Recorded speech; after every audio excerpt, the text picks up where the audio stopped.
What's up, everybody? Victor Pena here with OmniPrint International, bringing another session, Creators One-on-One. We're here to create, and today I got my friend Cole. What's up, Cole? How you doing? Good, man. Super good to have you here, brother. Yeah, absolutely.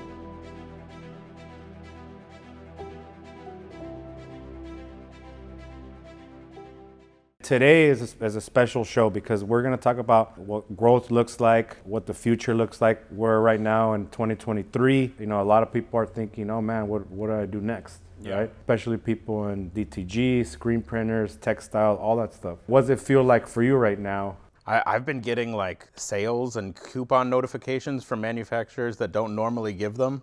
And I've been seeing some other shops where like they're offering a $4.99, price package for 100 t-shirts. So I feel like we're in a little bit of an interesting like holding pattern where people are not so packed that they're telling people 2 weeks, 3-week turnaround, which is what we're normally used to seeing in the summer.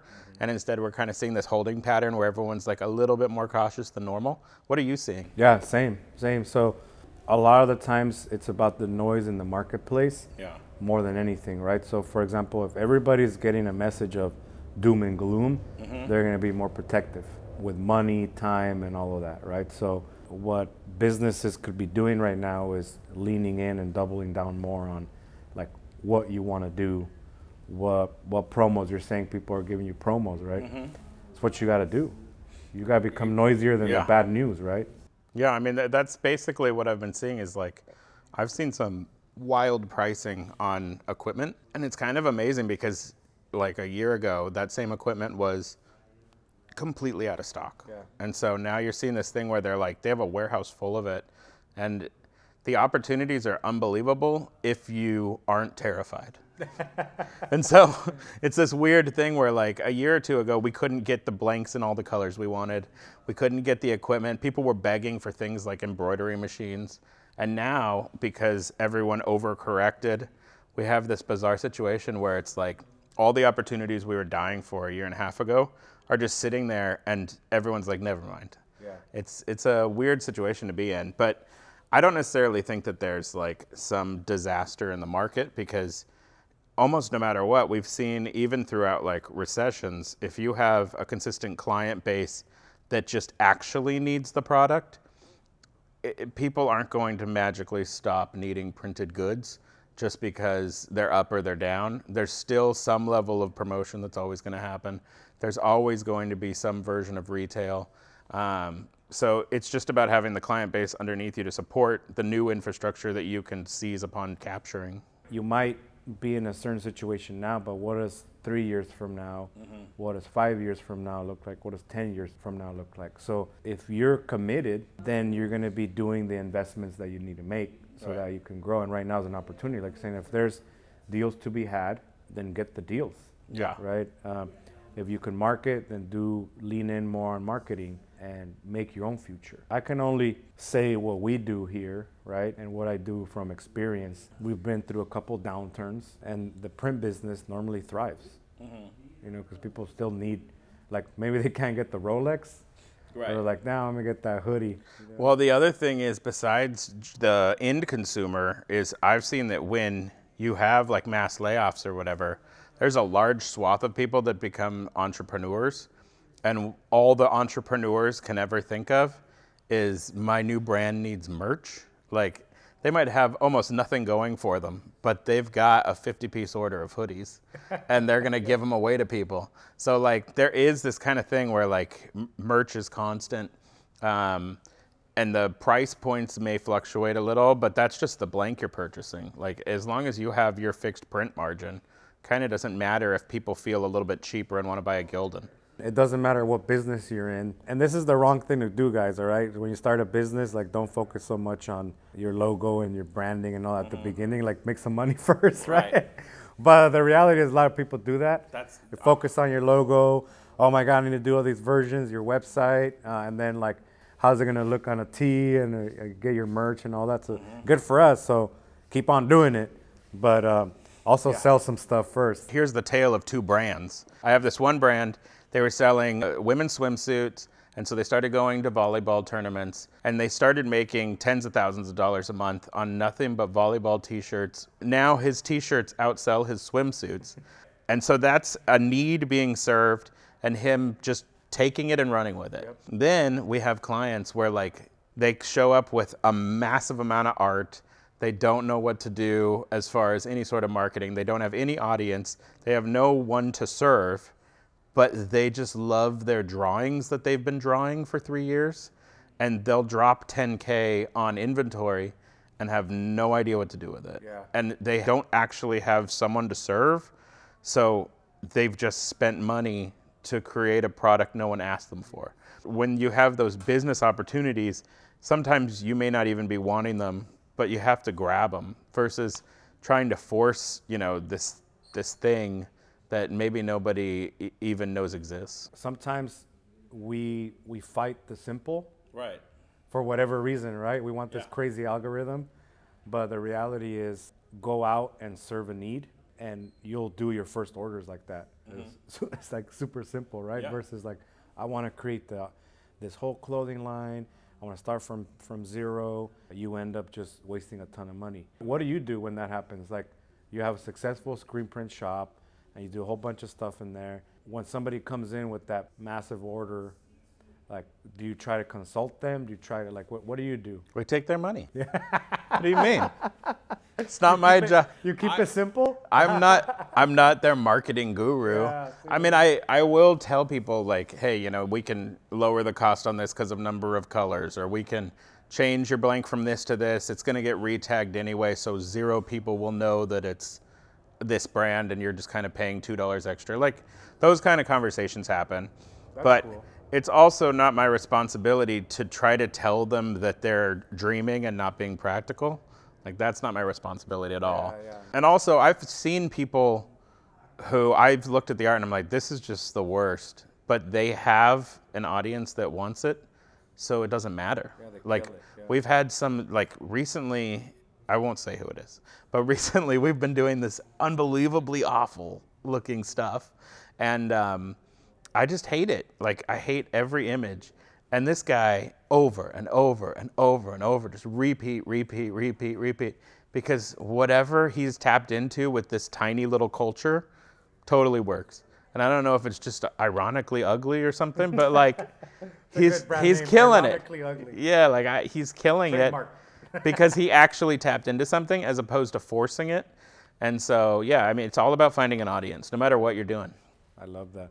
So why don't you tell the audience a little bit about you, what you do, what services you offer, and all that? Because we kind of missed it at the beginning, but I think it's valuable so people know like how much of a badass you are. Thank you.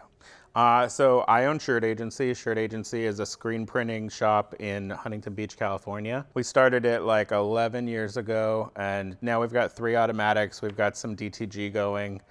We also do like embroidery. But for the most part, like, we service customers who are looking for either like full package all the way to retail. So if we need to fold, bad, tag, all that. Or we can also do quite a bit of bulk printing that we'll do for like corporations. So we've done quite a few runs for people like Hyundai where they just need 3,000 units to show up at the convention center and it not be messed up. So more than anything, we try to service people who are doing decent sized volume, because on an automatic press, you don't want to set up 35 pieces. It doesn't make any sense. And then, yeah, I mean, more and more we've kind of been pivoting to a large scale model just because DTG and DTF have completely changed the way it works. So lower end screen printing feels almost just dead to me at this point.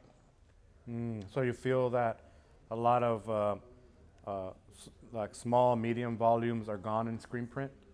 I mean, people ask for it, but they just may not have the knowledge about what technology is there. Because if I tell a customer with a crazy piece of art, oh, you can simplify it, you can dumb it down, you can make it look worse, you can have visible halftones. Or I tell them, not a problem, we'll get it done, and I just hand them a DTF, 95% of them don't know the difference. And some of the people that bring up the difference, they just are like saying something that they Googled. They don't have like a personal experience with the difference. Yeah. And so most of the time, as long as the digital print is vibrant, people don't really respect screen printing the way that screen printers wish they did. Like screen printers are always talking about the craft and the feel and the this like undefinable essence of screen printing.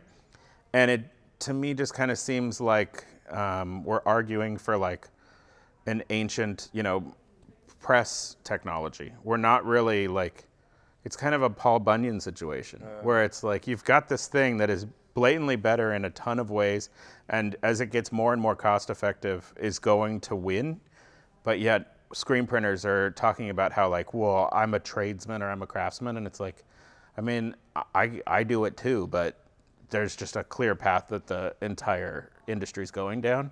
And so it's weird for people to hold on to it as like some treasured skill, as opposed to understanding that like you're not a screen printer, you're a person that makes t-shirts. Wow, that's crazy. So as a OG screen printer, you don't feel a little bit like a trader right now? Yeah, I mean, that's what's so weird is people think that they think that way. And it's like, I don't know, like if you made Tupperware and a guy comes up with a better and faster way to make Tupperware, you can't start arguing to your client about why your Tupperware is made with more love. Yeah. It doesn't make any sense. Like it's an end product and you're serving the client an end product. Dude, that's crazy. So, because, you know, I'm a digital guy, right? So I've seen crazy amounts of resistance from the screen print world, and since the beginning, right? Our first DTG machines, we didn't even have white ink, you know? Then we got there, then it's like bigger, better, faster, everything, right? Poly, all that. I just didn't see really the mass adoption on DTG. I mean, there's a ton that got sold, right? Still is getting sold, but I don't see where that went to screen printers, right? I think it went to other brands, right? But or it's supplemental. Yep, supplemental stuff. Yeah. So what do you think is going to take for that adoption to happen? They have to lose. I mean, we saw this back, like the whole reason my shop exists is the really, really monster shops of like 2008. A lot of them died because we saw a bunch of printing go overseas. And then we created this new model stateside, which is kind of a ton of people very similar to me, or a little bigger than me, like people like Printed Threads or Barrel Maker. What they're doing is they're creating these like $4 million businesses, $5 million businesses, and they're servicing a local market based on speed, based on quality, and basically saying, hey, on a 500-piece run, it makes 0 cents for you to send it overseas. But what we're going to see now is that same kind of transition, but with digital, where it's like, hey, on a 50-piece, it makes no sense to go screen. Oh, hey, the technology's improved. On a 100-piece, it makes no sense to go to screen. I don't know, why would you spend $100K on an auto when you could just have a little print farm of like 4 of these digitals that can now do this? Like, we're just seeing that same model. Like, as overseas stole all the big orders, we're just going to see digital steal all the small orders. And then you're going to have this bizarre situation where screen printing is going to be like, okay, it's 500-piece plus minimum because I can do it cheaper by not setting up my auto. And I mean, there's situations where like a 1-color, 2-color is definitely cheaper. But also, how many people want to purposely limit their art as much as possible? Yeah. And how long will that scale for? Yeah, so I think it's inevitable because of all the benefits that you see. Also, people don't really talk about a lot is the cost of space and labor. Right? And all of the disposal and all that stuff that you got to do, like just to have everything set up to be able to do that job, you need the expertise, all the inks there, right? You mixing everything up, all that stuff. So as that, you know, gets pricier and pricier to get people in the door, employees and all that stuff, that have that passion, you're gonna have to like find somebody that could just press the button and print, right? Well, yeah, like with your Webflow thing, like let's say I have 12 orders in a day. I could either have my setup, which is I have a $50,000 CTS, I have washout booth, screen tech person on labor. I have an $80,000 auto. Then I have a $30,000 dryer. I have at least 2 other people on labor just running the jobs. And I have to spend 30-something minutes setting up a job on an auto. Or I can have a DTF transfer machine spitting transfers 24 hours a day because it's getting auto-fed from the website. Yep. And then I can have maybe the exact same staff size, but they're on like 3 or 4 heat presses, and they're just loading on the heat press. There's no setup times whatsoever. And the smaller the job, the more it makes sense.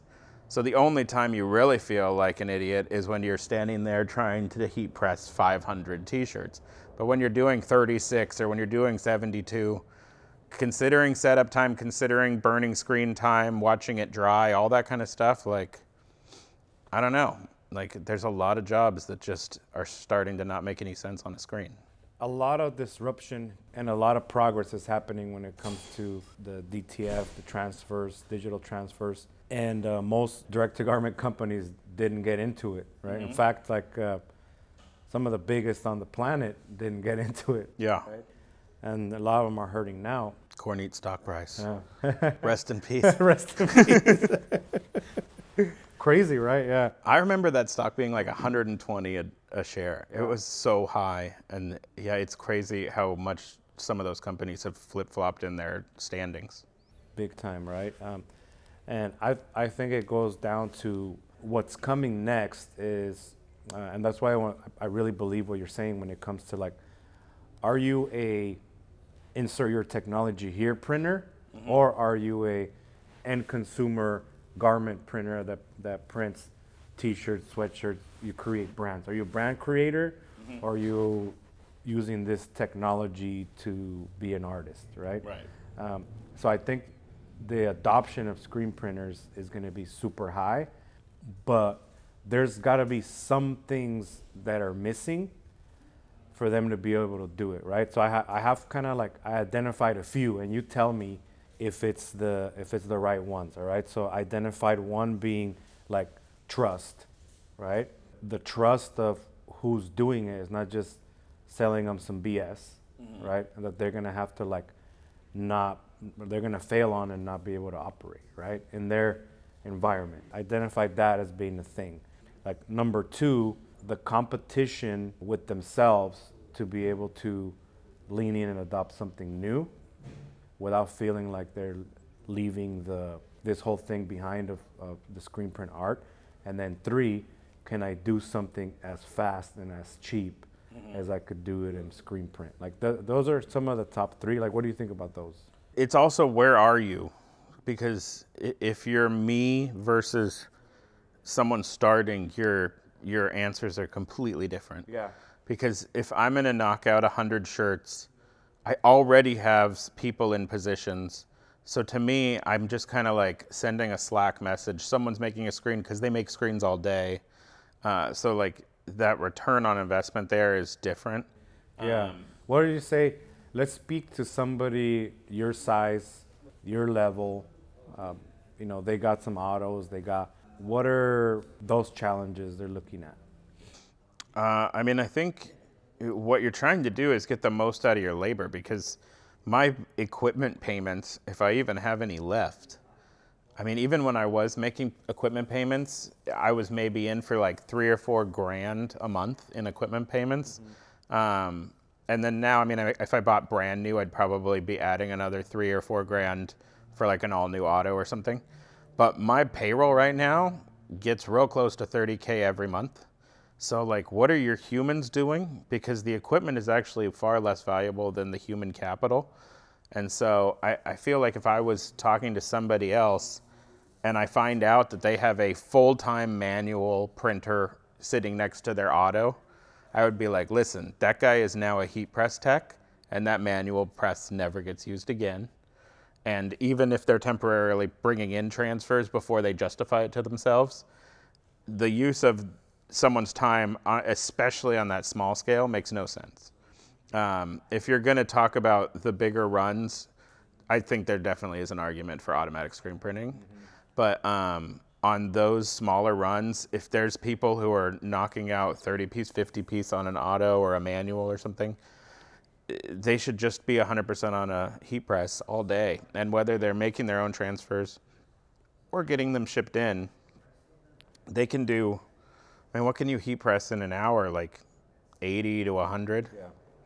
And then that's not even using some of those dual-sided ones, which are even faster. So 100 plus heat presses an hour. So like they're not going to manually do 800 pieces. And if it's not one or two simple runs, they're probably not going to do 800 pieces if they keep having to tear down and set up. So like, sure, you could do 800 pieces in an hour and a half, 2 hours on an auto if it's the identical job and it never stops. But when you start talking about small runs, it just, there's no way you're doing 800 units across 50 to 80 pieces every like 45, 50 minutes. You're trying to tear everything down, set it up again. There's no way you're going to do the same output. No. And people get tired and all that. You get more tired if you're changing things up than just hammering the same thing all day. And the errors on transfers are, the transfer is either right or wrong in the very beginning. Yeah. And so you're not going to have random misprints. You're not going to have burned shirts. You're not going to have shirts where like someone didn't notice there was lint in the art, so every single one has the same little gap. Those problems just don't exist with the digital side of it. Yeah, so I'm kind of excited about this whole new thing, to be honest. Like for me, the way I look at it is, how can I bring value to this customer persona? I'm leaning into that. And then, you know, my team and I, like we've been learning since 2020 a whole new thing. Yeah. Right. Like we love learning. Like for example, I'm the kind of guy that literally I'll go back there and I'll use our own stuff. Yeah. Right. I get high on my own supply, kind of. But it's so that I can, when I'm talking to somebody, I can figure out some of the angles. Yeah. Like, oh, you know what? This kind of doesn't make sense. Why doesn't the industry do it like this instead? And I don't come from the printing industry back in the day. I don't come from the like screen printing or any of that. So I literally have no clue, right? When it comes to like how the olden times stuff was done. But I think of labor, cost, all that stuff, and like crazy quality, and then lean in like that, you know? Yeah. So I think I'm super fired up about like what's coming and how we can be the leaders again at this stuff. When I think about your guys' businesses like challenges, I would think that your biggest competitor isn't necessarily another DTF transfer company. Your biggest competitor is somehow making a strong argument against just using like Supercolor, you know? And so what would you say is the reason to have the equipment in-house besides just having a supplier? Yeah, so I think there's value in a whole bunch of different techniques, right? And a whole bunch of different technology, right? So for example, let's say you want nothing to do with it. And your skill is marketing, your skill is putting a beautiful website together and like good branding and like you know how to sell e-commerce, right? You getting into producing and buying equipment and all that, you either have to have another skill set,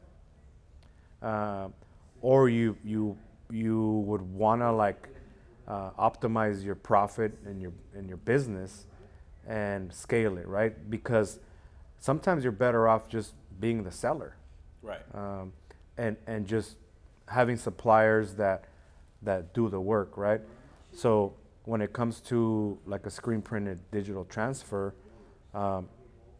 you could just buy it, even if your next step is, all right, well, maybe I don't want to have the equipment to print.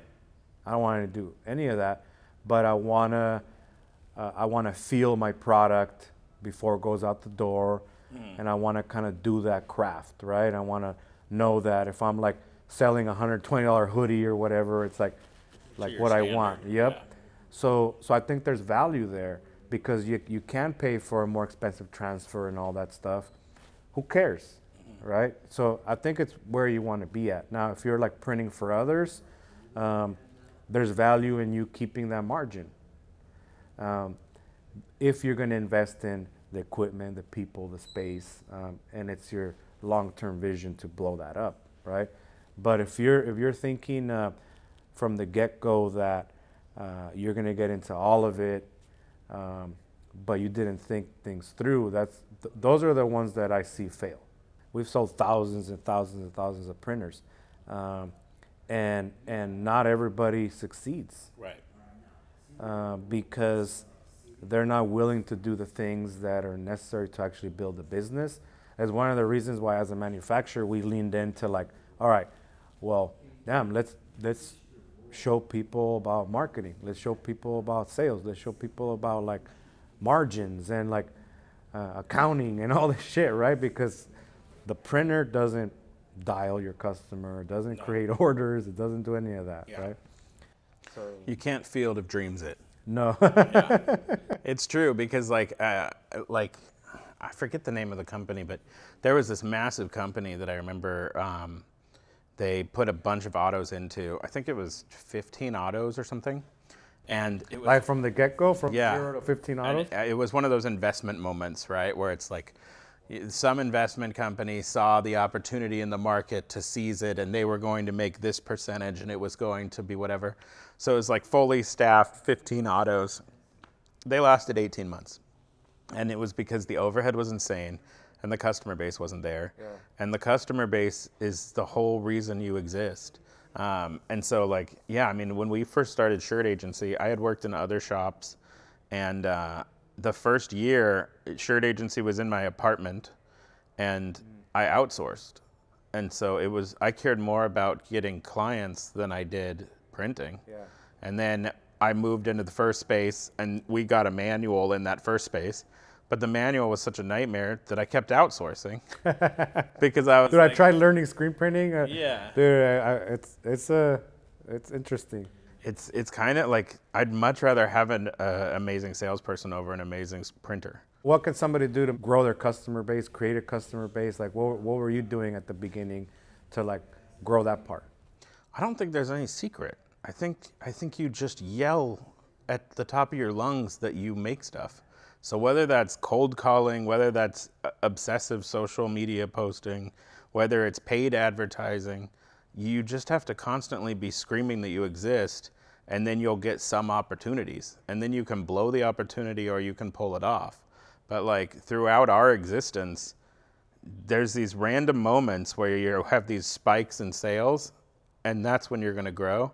And if you fail in those spikes, then you failed. But I feel like the number one way to get sales is to basically just tell everyone on the planet that you're available. Yeah. I don't know if is there a better secret than that? Is there some genius I mean, why else do you go to trade shows? Why else are we doing this? Yeah, get attention. You just have to constantly yell it out to the rooftops that like, this is what I do, somebody hire me. Why don't people do that? Because I think confidence, or maybe they feel like they're faking it, like it's not true, like they're not a professional. Especially in the beginning, like I was in an apartment telling people that I could handle their $10,000 order. You're like, oh, we like had roaches. Yeah. But like, get on the phone. Yeah. I don't know. Man, and make it happen. There's a lot of simplicity of making it happen that kind of gets overlooked. Yeah, it's ridiculously hard to talk people into trusting you, and that's why you see people who seem like they have an easy time later on in life. It's because they built 12 years, 15 years, 20 years of trust, so they have all this trust capital. Yeah. And if you're young, or at least young in the industry, no one knows who you are. No one knows why to trust you. When they go online for social proof, you have no social proof. Like, to have no trust capital is to have a really hard time in sales. And maybe that means that the best option is to start out with someone else, or at least to link yourself to some other sort of credibility.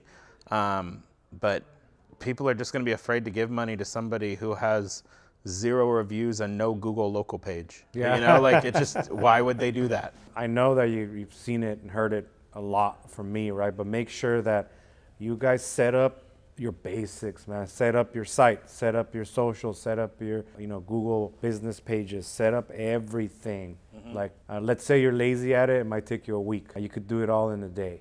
And if you're gonna be on social, like, don't have a private page and don't have it empty.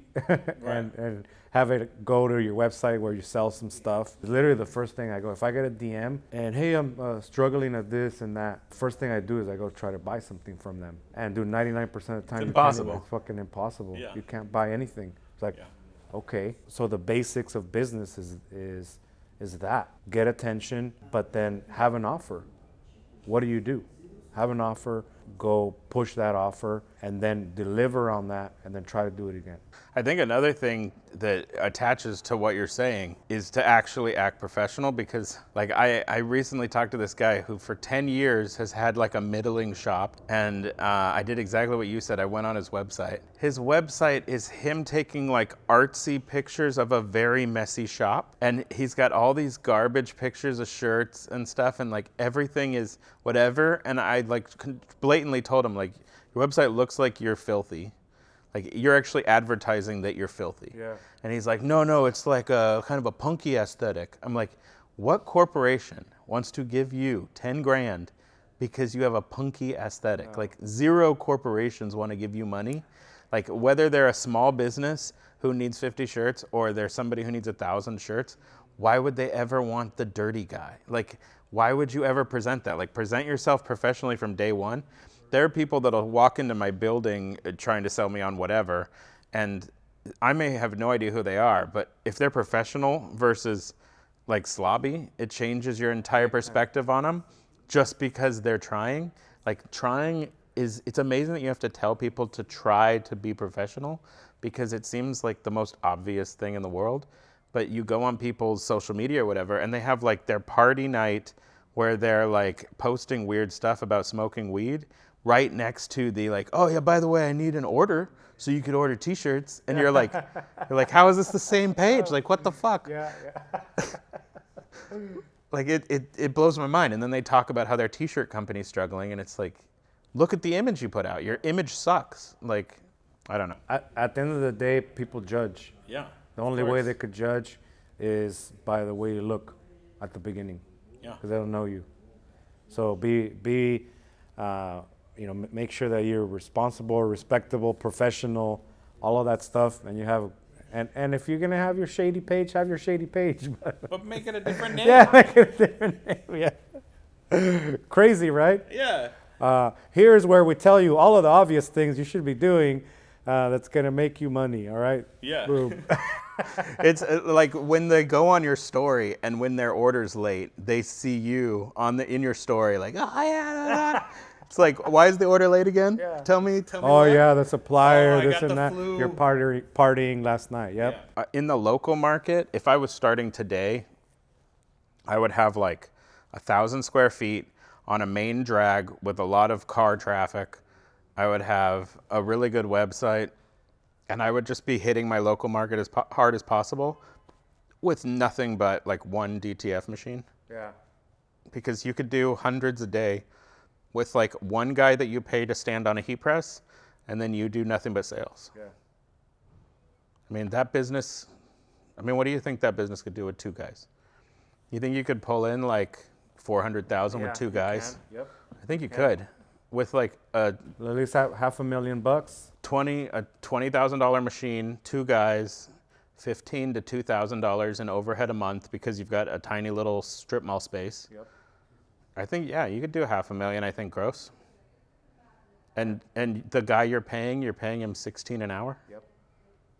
I mean, maybe not in Cali, but You can pay people $16 an hour. shit, not over here, not in OC. Yeah. If you want to make $16 an hour, hit me up. All right, hit the link. The heat press guy. Yeah, the heat press guy. Yeah, there you go. There you go. But yeah, the strip mall kind of you know, high traffic, quick custom shop thing, if you like actually pull the sales in, there's no reason the equipment couldn't do hundreds of individual units a day. Yep. That's easy. Yeah. That's super easy. You guys just got a free business model, right? Free business model from Cole. I mean, you could do it without the space too. It's a garage model. It's just a public garage. Yeah. You know, it's like. But you have like that built-in marketing of people who are like, oh damn, I saw them on my way to work. There's a spot. Yeah. Especially right now where commercial real estate's gonna tank. Disaster. So. Yeah, for sure.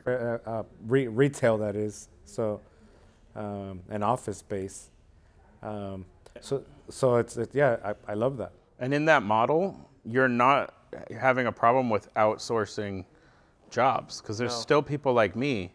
So when you land 1,000 units and you know you can't do it in your smaller space, or when you land someone who insists on water-based printing, like good, have a contract price list with someone in your area and still offer it. Have some samples on a rack, still offer it. You're not losing out on the sale, but you have zero overhead to like manage. I mean, I have 9,000 square feet so that I can do what, you know, like basically accept the exact same orders that a space that is 1,000 square feet could accept. And so all that overhead, what is my additional profit on it compared to just being the salesperson? And then sure, you make less per unit, but you didn't pay thousands and thousands of dollars extra per month for the overhead. Yeah. So what's next for you? I'm going to become a middleman. I don't know. I mean, right now we're like having a shop and all that. Yeah, I mean, I like the shop, and I like screen printing, and I like kind of being a part of art projects, you know, especially when we get to like influence them in different ways. That's fun, and I like consulting with different clients that I'm excited about. Yeah. Like I kind of like signing NDAs, you know, like just being like, oh, this feels like a real opportunity. Like not everyone gets to deal with these types of people. Yeah. Like we got to do a bunch of shirts for Top Gun Maverick back when it came out, and it was like, oh, I'll sign this NDA. Yeah. Like, you know, like there's like cool like stuff about the industry. Yeah. But like we've only been in our building for barely over a year, the new building. Yeah. So I'm not trying to like change my formula. I'm trying to make that building just like thrive. Yeah, big time. You could do so much in that space. It's crazy. Yeah, it's humongous. Yeah, I love that. What would need to happen, for example, for a company like us to create that solution where it doesn't seem like such a big hurdle for you to do it on demand? Let me tell you, this is what I tell everyone and they always ignore me. So I want a national network of jobs. And I want that national network to be potentially have its own, you know, even marketing spend or whatever, but a national solution with some sort of rating so that you can eliminate the worst shops. Yep. And that network is connected to the printers that are in, let's say you've got, you know, 180 printers of these new DTFs all over the country. And we 2-day ship to absolutely anywhere. And we're blatantly competing with like 4Imprint or Custom Ink. And that network allows you to say, hey, you don't even need a client. You just need to not fuck up the orders that we feed you through the network. Yeah. Yep. And that would allow people to be like, I'm only an operator, because you normally see sales guys and operators. You don't normally see like a great sales guy who's like, oh, I'd love to now go stand at a machine. Yeah, no. And so to have some sort of network, if everyone's on that same platform, there's no reason why you can't just be feeding jobs, because... So you just want jobs to drop in. You don't want to deal with having to sell them, process them in, and have them ready to print on your machine. Like you want that part done, and then boom, no brainer. I mean, that would be the greatest no-brainer of all time. Yeah. But the thing is, you'd have to have that front end of that company have its own cut. So you'd make less, but you'd do nothing but run the machine. And then you'd own the machine for anything you land. But imagine saying like, hey, here's a machine, and we give you more orders than the payment on day one, because we have contracts with, like, we do all the Tesla stuff, or we do all the certain like corporate orders that maybe no one shop can handle. Like if I go and I reach out to Live Nation and I say, hey, Live Nation, I want to be your print-on-demand partner. They just laugh at me. And it's like, they're like, we do 120,000 units a month in just our like small little run, not to mention all these like extra bands. Yeah. Like just small amounts of runs will be 120,000 units. You'll never ever service us. Yeah. But if a network comes up to Live Nation and says, hey, we have 180 printers nationwide, and we have a system to split those orders to the closest shipment, and we have a 48-hour turn from when the label arrives, would you like to have us print 120,000 units a month? Live Nation can actually talk to you. Yep. Right now, an individual small shop, they can't talk to them. They can't even talk to like barrel makers at like 5 or 6 autos. They could never land Live Nation. You know, like Liquid Graphics here in Orange County, they can have a fraction of Live Nation. Culture Studio can have a fraction of Live Nation. But a network of people working together, they could actually, like, the network could control the actual print on demand for someone like Live Nation. Kind of the way like Fanatics is doing it with the NFL, where it's like, we're going to have an ungodly amount of control over these insane licenses. And then Fanatics has to go and a lot of times outsource, like sub-outsource the work. But imagine if the brand was the network instead of this outsourced nightmare that we're living in. I love that. One of the reasons why I decided to build our own automation and workflow software and all that is for that ultimate target. And I'll say, well, we should be able to be there soon. I mean, right now, anybody who's on, I could see them on the map. You know, let's say an order would come through, we could know who's closed. I think a same day or next day delivery on an order is where we need to be at. Yeah. You know, plugging that system in where everybody's plugged in and all they have to do is be legit, have 5 stars. Think about that. And imagine that implementation across like Amazon Prime. Tell Amazon Prime that we're going to hit the Prime delivery window. Yep. It's going to be anywhere in the country.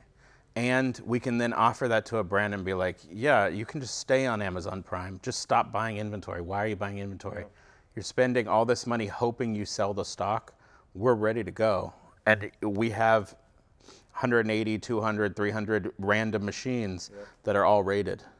I think people have tried to do similar stuff like that. We tried to do it in 2012. Yeah. Yep. Like 2012 to 2014, I was working with Ink Locker, and the entire Ink Locker system was built on that. And back then we were working with like Ricoh and Anajet. But the thing was like nobody was on the platforms. The machines sucked, and Ink Locker didn't actually land any clients. So, but Ink Locker was a startup. It had a $1 million investment, and it had a founder who had no idea, like, the idea was amazing. Yeah. But he just kind of chased his tail because what do you do? Like, $1 million isn't enough. No. So, like, to already have... Just the software alone cost me way more than that to build. Yeah. And so to have, like, when we were messing with it with Ink Locker, we had these moments where we were like, this is great, but nothing's ready. Like there's not enough humans. But to have an existing brand like OmniPrint say like, hey, everyone, we already know you're there. And then now we're just going to turn on a switch. Yeah. And then you go to the printer and be like, we know your ink cost. We can have a relationship with someone like S&S, have all the blanks, because you could have an order come in for, let's say there's 20,000 units distributed across the whole country. You could have some sort of system in the software that's picking the closest location, automatically dumping the information into S&S's API without you writing individual orders. Nope. Then the API is shipping everyone boxes. Those people open the box, they go, okay, I have 192 units that I have to print, bag, and ship out today. And I've got this guy that I pay $16 an hour ready to do it. Yep. And you could be in 1,000 square feet. Yep. And people are blown away that 48 hours later, their order from whatever very large brand has arrived. Yep. It's already there. I mean, like, there's nothing in that chain that's impossible. No, I think It's taking me some time because I think that it's a huge logistics play versus anything else, right? I think we're uniquely positioned with having like these thousands of shops already out there with machines, and I would probably just pick anybody that has 2 machines plus. You know, we're shipping, we're creating all the consumables from here.